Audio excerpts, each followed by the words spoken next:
નમસ્કાર મિત્રો, આજે અમે લોકો શનિવારના દિવસે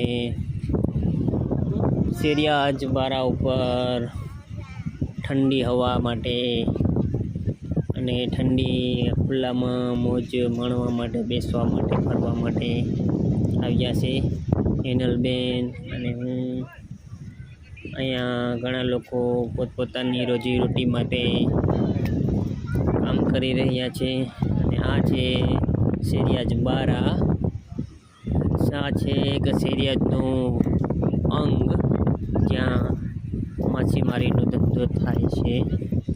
અને અહીંયા ઘણા લોકો માંગરોળ, શાહપુર, શેરિયાજ, હુસેનાબાદ જેવા ગામડેથી ઘણા લોકો અહીંયા એન્જોય કરવા માટે આવે છે, ફરવા માટે આવે છે, દરિયાની મોજ માણવા માટે આવે છે. અહીંયા દરિયો અને નદીનું પણ મિલન થાય છે, તે પણ આ વિડીયોમાં જોવા મળશે. અને મિત્રો અહીંયા એક બીચ જેવો જ માહોલ સર્જાઈ રહ્યો છે અને તમને એટલી મજા અને એટલી આનંદ આવે છે અહીંયા કે તમે એકવાર અહીં શેરિયાજ બારા પર એન્જોય કરવા, ફરવા માટે આવો છો તો તમે વારંવાર અને અહીંયા મછલી પણ તમને ઘણા પ્રકારની જોવા મળે છે. અને અહીંયા શેરિયાજ બારા ઉપર મછલીનો ઘણો મોટો પ્રમાણમાં બિઝનેસ ચાલે છે. શેરિયાજ બારા તરીકે આ દરિયા કિનારો ઓળખાય છે. અને હિનલબેન પણ એમની મોજમાં, મસ્તીમાં રમે છે, ફરે છે.